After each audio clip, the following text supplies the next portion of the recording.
Timothy Delasandro is from Bryan, Texas. He is running for the Precinct 4 of the County Commissioner's Court seat, Yes. right? Yes. Thank you so much for coming on Think Brazos. Oh, thank you for inviting me. Yeah, so first of all, I wanted to hear about your background just a little bit, but especially why you decided to jump into this race, and then we'll get into the issues. Well, I was born in Texas. I graduated high school in Livingston. I went to the United States Navy when I graduated high school. I spent 4 years on active duty. Thank you for your service. Oh, we appreciate it. I really enjoyed my time there. So I spent 4 years on active duty. I did a tour overseas in the Republic of Turkey, and then I worked a little while at the National Security Agency. Okay. And then I did 2 years of active reserves, and I went to nursing school. And so then I started working as a registered nurse in 1993 at the VA hospital in San Antonio. So I worked at the VA hospital for almost 2 years. And then I moved here in 1995 to go to Texas A&M, where I graduated with a biology degree in 1998. Loved it here, stayed, married a Bryan High graduate, and been here working as a registered nurse in this community since 1995. Wow. So as far as the why you got into politics, a little bit of background that I don't think I actually know is, have you ever ran for anything before? I have. I ran for this office 4 years ago. Okay.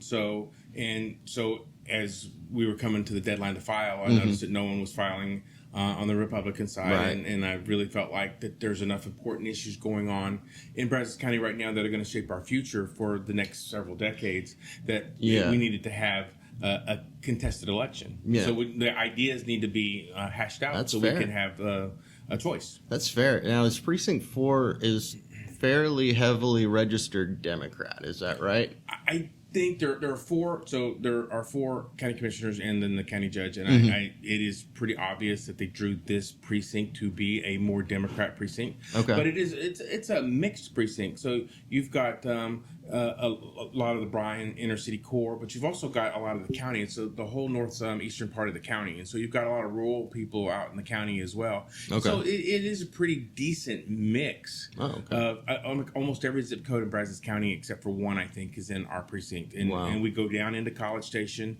And so it's a pretty decent mix of all the different makeups of the county as far as political persuasion and heavy. So for this, and maybe the last time you ran as well, can you point to maybe one specific thing or issue that you thought, this bothers me, I'm getting in the race, I'm running because I want to fix this? Well, the big issue is, and especially in the last 4 years, is the phenomenal amount of growth happening in Brazos County. Okay. But not just happening in Brazos County, happening in Precinct 4. You've got the Relic campus coming in. The infrastructure package that was passed by Congress earlier this year it includes Interstate 14, which is going to come right through Brazos County. And so that's maybe not coming this year, but it's coming in the next 10 years. And so what I've been saying is between I-47 and the Relic campus and I-14 coming across possibly along Highway 21, the future growth of Brazos County is X marks the spot on Precinct 4. And so this is where our growth is coming. And so what really convicted me to get involved and run is the decisions we make today are really going to impact what Brazos County looks like for the next 50 years. Yeah, so you're big on the transportation side of it. You mentioned growth. Something that has been kind of percolating through the County Commissioner's Court, and recently there were a couple of people, I think including you, who spoke at the Commissioner's Court. Yes. And it was about this Proposition B and the RMA, which, what does that stand for? Regional Mobility Authority. Yeah, so can you expound a little bit on what you think that is and where this is going and why the residents of Brazos County should care? Well, it's toll road authority. And so there's, including the Brazos RMA, which already exists, there are 10 RMAs in the state of Texas. Of those 10 RMAs, 6 of them are active toll road authorities right now. 2 of them are trying to be. 1 of them failed to be. And the last one is Brazos County, which this vote is, I believe, a referendum on whether it's going to be a toll road authority or not. And so the issue is independent funding, and that's what we're talking about. So the Prop B is to add a fee to your taxes, your registration fees when you do your tags. When you renew your tags on your cars every year, you pay a fee. And so you pay that fee and it goes to the RMA. Now the RMA has a source of permanent funding, which I very much disagree with because The RMA exists, but to the extent it exists, it should be dependent upon the county commissioners for its funding. So the county commissioners have accountability for it. So right now, if it gets its own permanent funding, then they can pretty much do what they want. The leash is cut between electoral control. You have an unelected body that has no control. Whereas if it remains a board of the county, essentially under county funding, then any decision it makes, the county commissioners and your county commissioners ultimately electorally are responsible for those decisions. And so that's why I think we should vote against Proposition B, because we shouldn't be permanently funding a toll road authority. Now, if we pass Proposition B, there's not going to be toll roads put up in Brazos County tomorrow, but I-14 is coming, and when it comes, if you remember, about 5 years ago, we had a debate in this community about the Brazos MPO Metropolitan Planning Organization 2050 plan, where they were looking at this loop around Brazos County. Well, that loop is going to eventually be Loop 214 around I-14. Now, I-14 won't be a toll road, but the question is, will that loop that goes around Brazos County be a toll road? And if it becomes a toll road, here's the problem if it becomes a toll road. First, you have eminent domain issues. Right. So now you've given an unelected, unaccountable board eminent domain authority in Brazos County.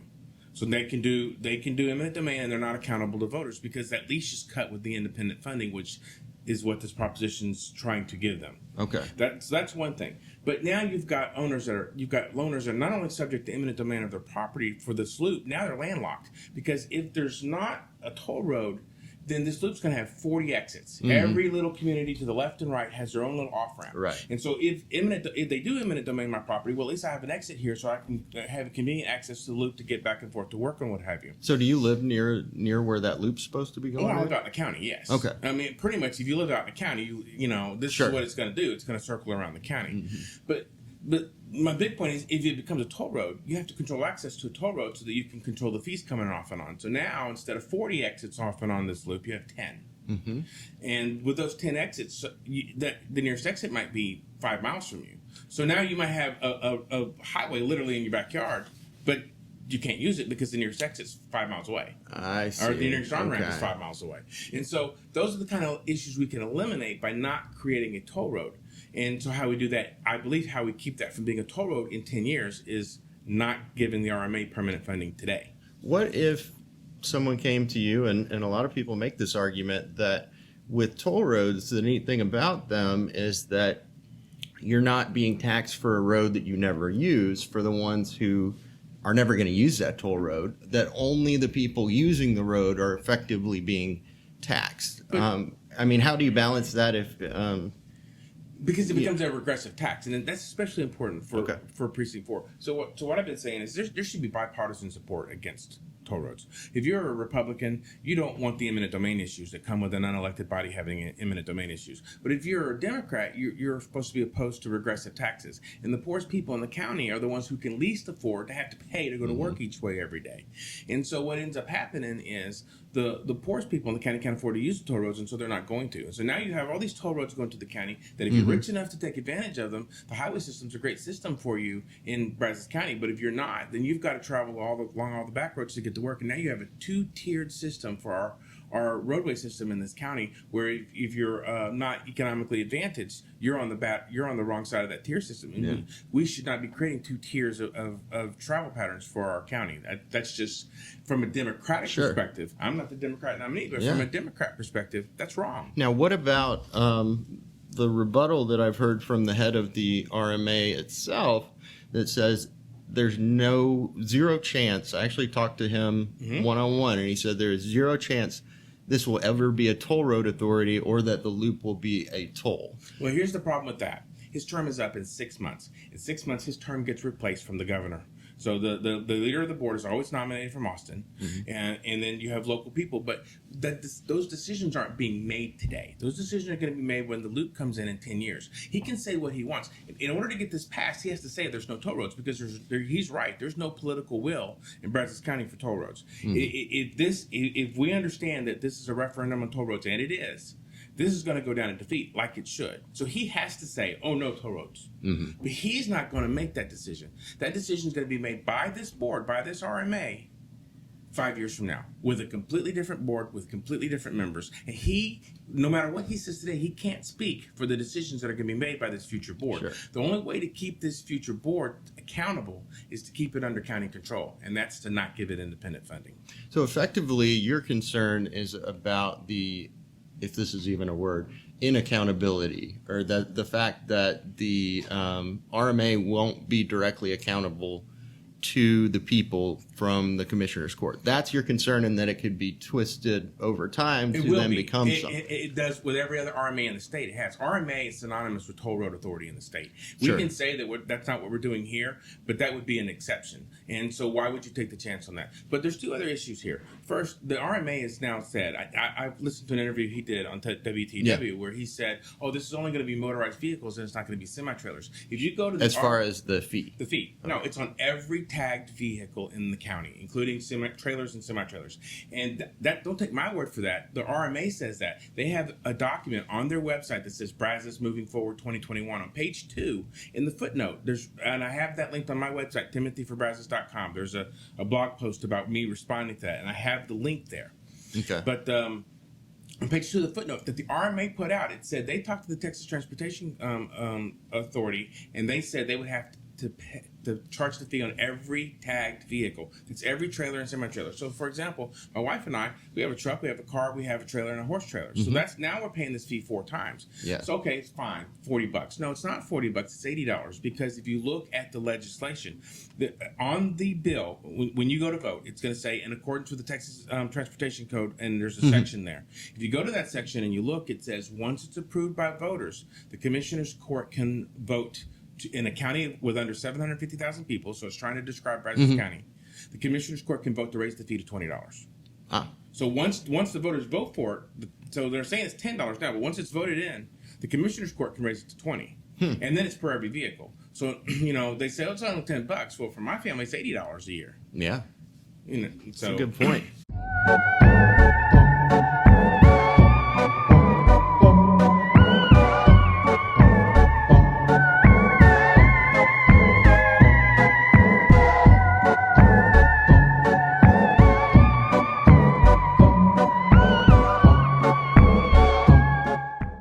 Let's talk about a couple other issues that have been coming up at the county commissioner's court, and one of the big ones that is kind of a moot point at this point, but I want to hear more broadly about the early voting locations thing. It seems like every time you turn around, the county commissioner's court is having a fight over something related to early voting. Where was your stand this fall over what the students were arguing for with the MSC early voting? And do you have any ideas going forward how maybe they could avoid this knockdown drag out it seems like they're having all the time? Well, this is twice now. So they had the issue with Galilee Baptist Church earlier in the year. And the issue with Galilee Baptist Church has happened during the primary for my race, which was, the Democrat primary for my race was decided by literally a handful of votes, I think like 5 votes. Okay. And I know that one of the opponents was standing in front of Galilee Baptist Church trying to redirect people to the right place because it wasn't, people were there. So instead of him being able to use his resources where he needed to be, he was playing catch up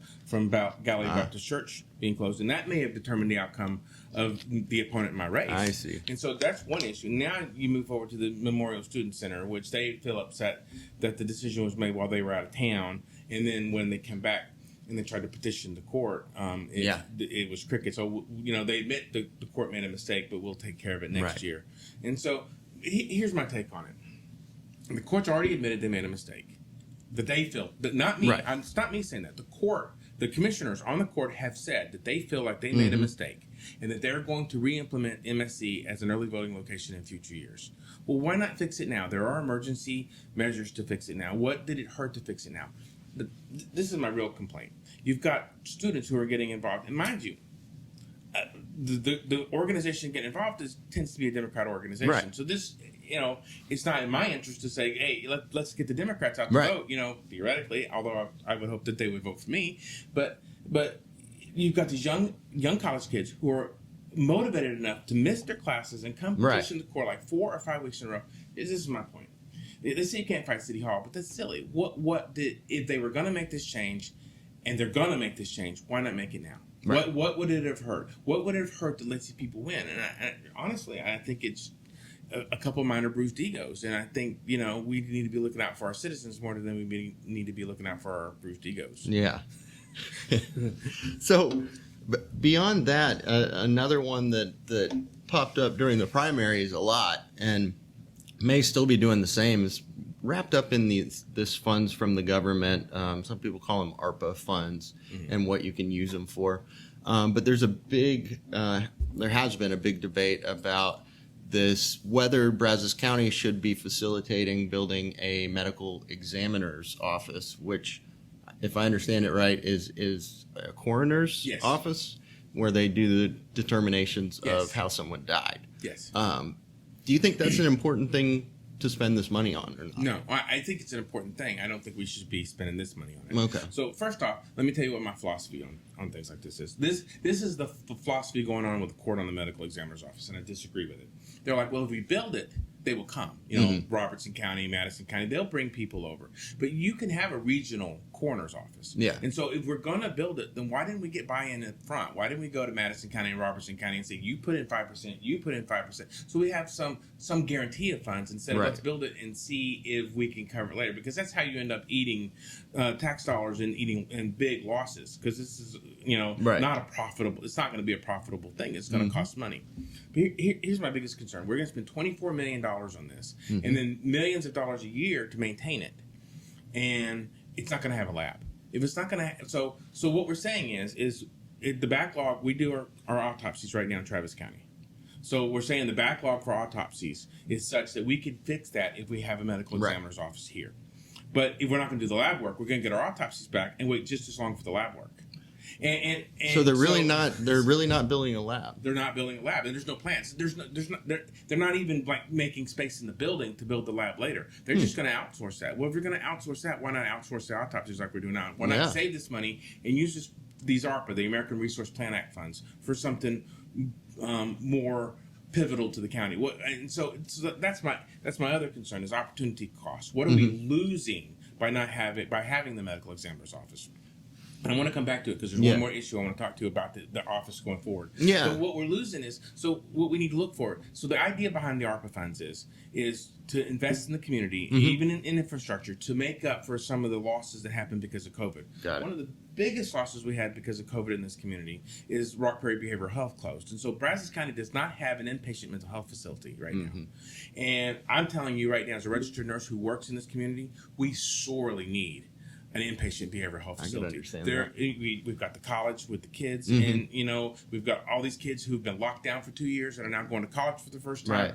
And the underlying issues they may have had, that some of them may have had before, are exacerbated, and then the community at large. And so right now, if you need inpatient behavioral health and you're a Brazos County resident, you have to go to a facility outside the county, and you have to wait for beds at that facility, and they're giving their residents first priority. And so if we were, to me, having inpatient mental health is something the county could have paid for with these funds. So it wouldn't have cost the taxpayer, to get it up and running and get it funded. And that would have been a more critical need to take care of the people who are in need right now in this community. Wasn't there one years ago that existed, or has the county? We've had, so Rock Prairie just closed. But did the county own that Rock Prairie? No, they didn't. But we need to form some sort of partnership to get mental health, inpatient mental health back, because we need it in the county. And there was one that is passed, I believe, in downtown Bryan.